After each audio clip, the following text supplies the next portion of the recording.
Hey Joe, how you doing? You got me okay? Yeah, we got you. So that. Last week it was the first drive end around to Dawson Knox that kind of got people talking. Last night it was the one with Elijah Moore. Just can you go into what the thinking was behind that play call in that spot?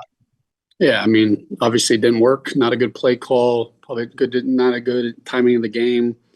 Um, like we said earlier in the season, we needed to have those elements to our offense to be able to get the ball in the perimeter as opposed to just packing everything in at all times. But um, we've gone 2 straight weeks where we put the ball on the ground. That can't happen. And so obviously you have to look at myself in the mirror and say, hey, are we working that enough in those situations? Take the whole situation out of it. Are we working enough that for us to even put the ball on the ground?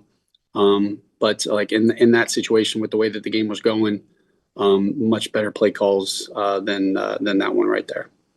Do you examine that play call from a bigger point of view, a philosophical point of view of what do I as a play caller want to be doing in that spot?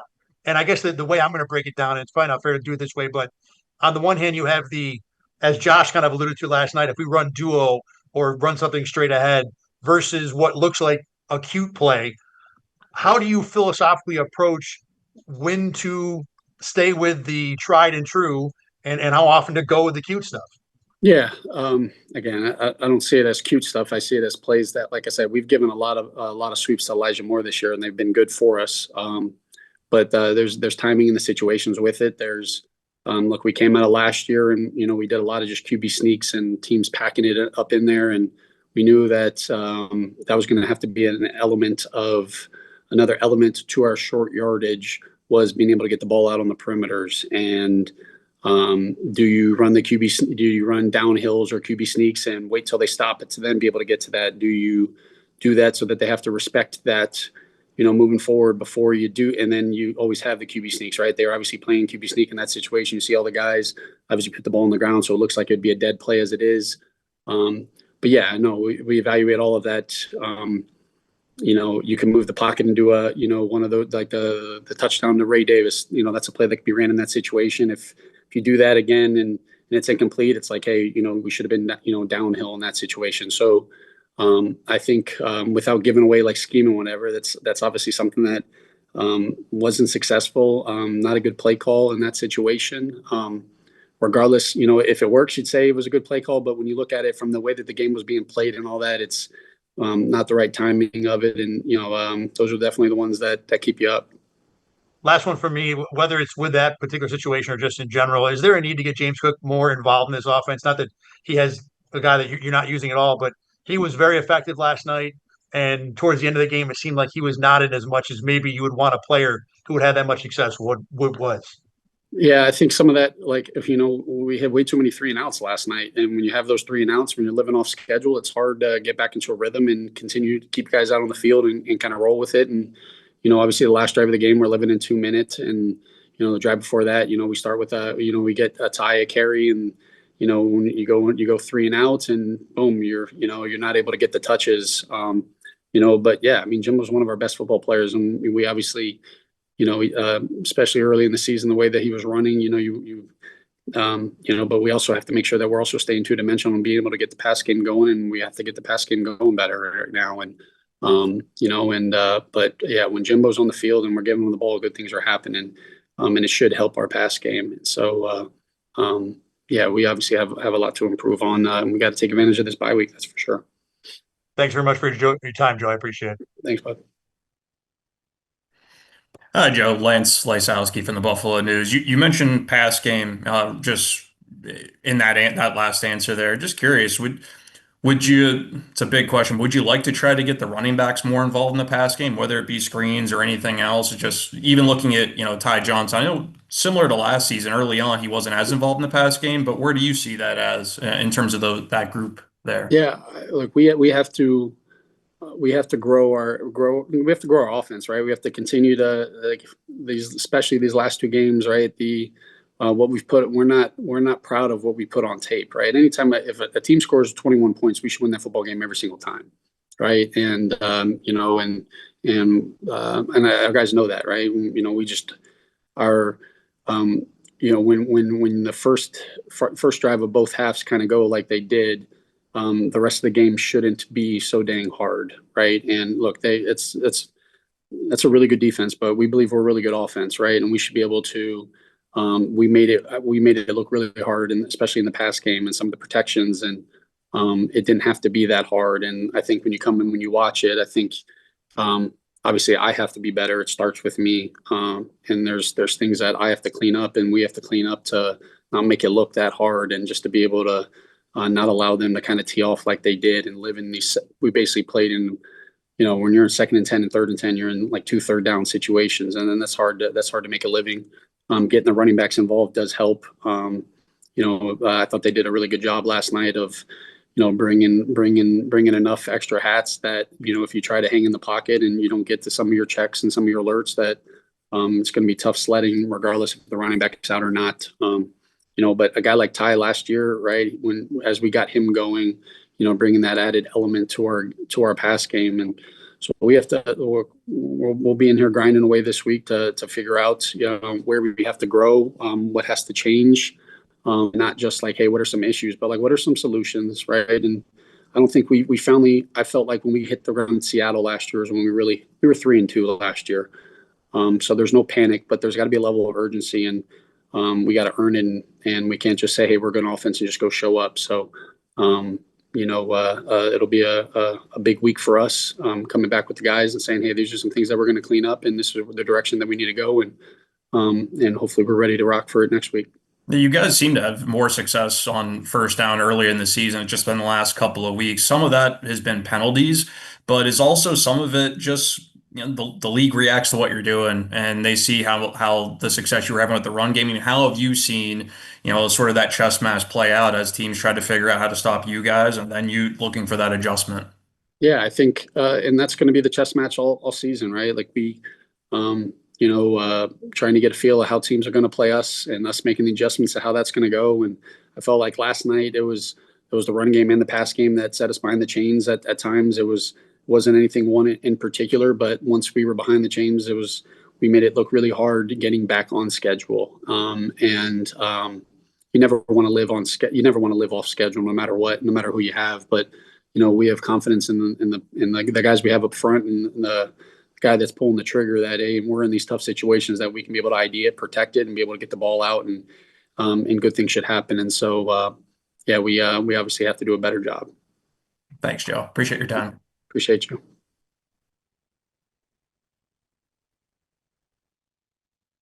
Coach Brady, Mookie Honkins, Buffalo Sports 1080. How you doing today? Doing well. How you doing, Mookie? I'm good, Coach. I asked you the same question I asked Coach last night.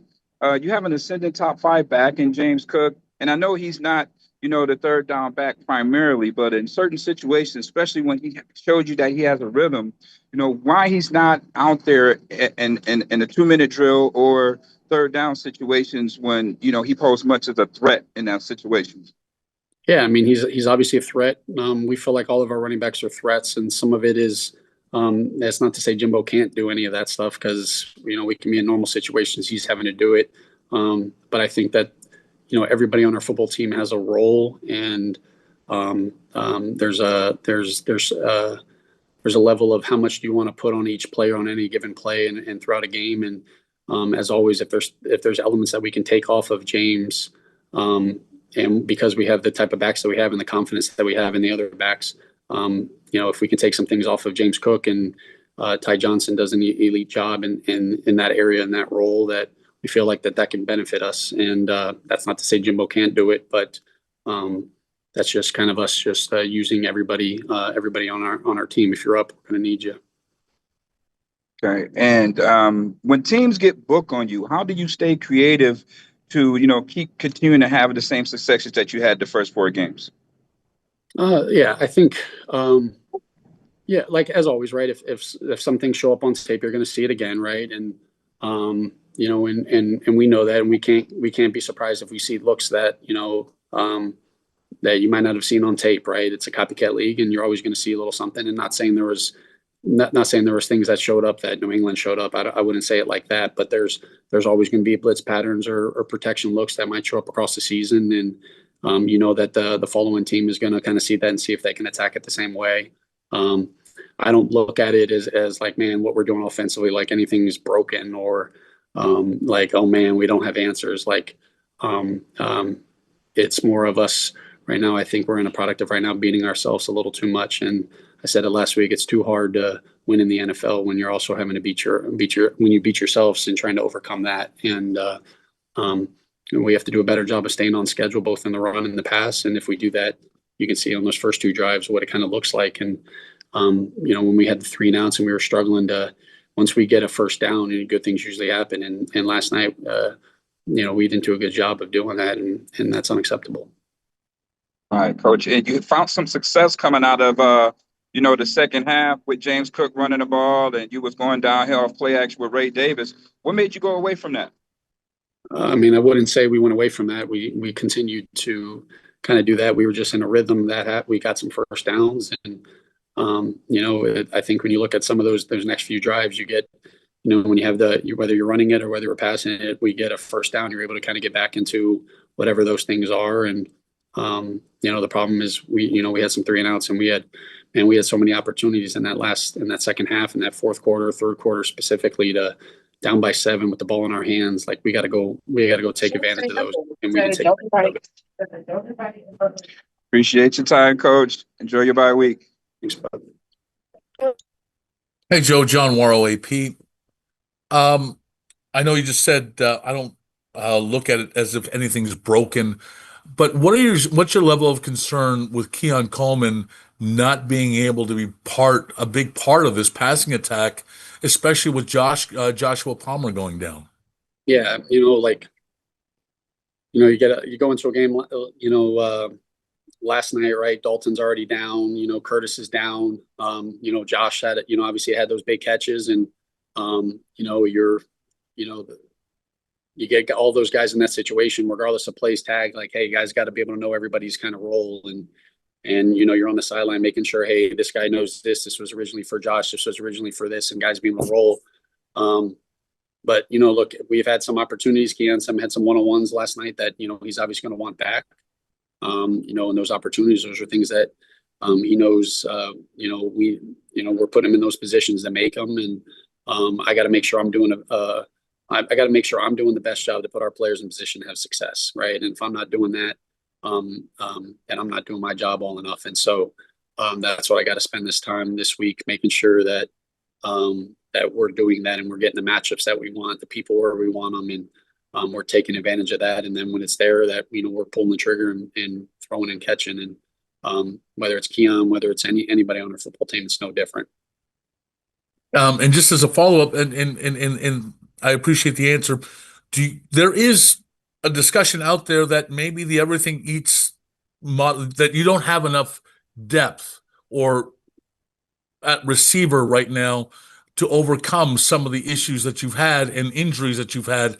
Where is your confidence level in your receiving group, given what happened yesterday, minus Dalton and after Palmer went down? Yeah, I think you guys think I'm lying to you guys when I say that I'm good with our guys. Like, I have confidence. We've lost 2 games. It should feel, at least from the outside, it should feel like the sky is falling, right? It should, there's got to be a level of urgency, and we're not okay with how we've played. But unfortunately, we've been in this position before, and I believe in the coaches and the players that we have, that we're gonna figure it out.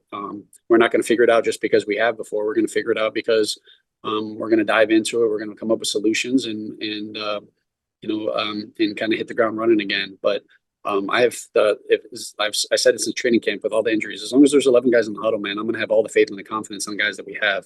I don't blink.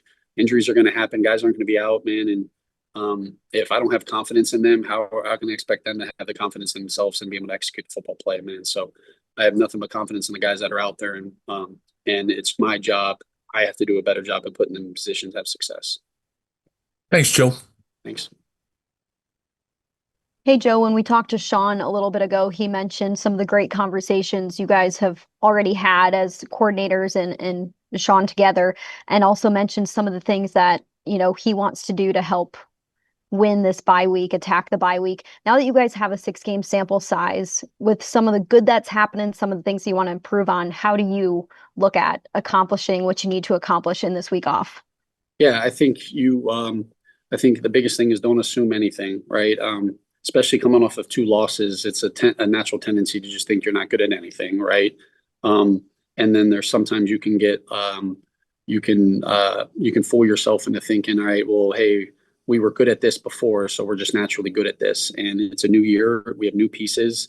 People have studied us, we've done things differently, and so really making sure that we're looking at everything without any assumptions and like, hey, and when we look at it is, I don't care about the efficiency. It's, hey, did a play work just because Josh scrambled? And does that mean it's a good play? All right, hey, did a play not work because, hey, it was an errant throw? And so making sure that we're looking at everything, not just, hey, it's taking the analytics out of it, but just what do we see on paper, and who are we this year, and how do we need to evolve this year, and not worrying about what it looked like in the past or what it's looked like in these 6 games. And like I said, last year I didn't feel like we hit our ground until we hit Seattle, and I don't want to wait a few more weeks to hit that. And so there needs to be a level of urgency of us figuring out we've kind of put on tape and how we can continue to evolve, how we're being attacked, and where to go from here. Thanks, Joe. Thanks, man.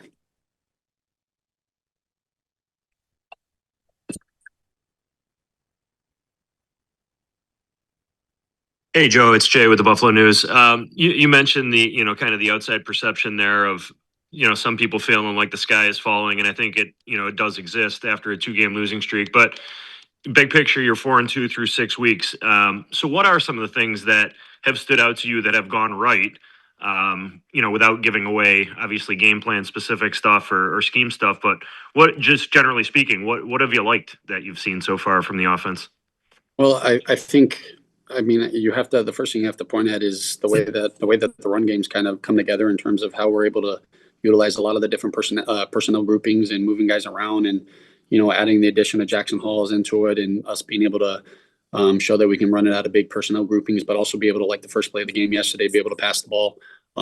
There is a lot of good in our pass game. Right now, the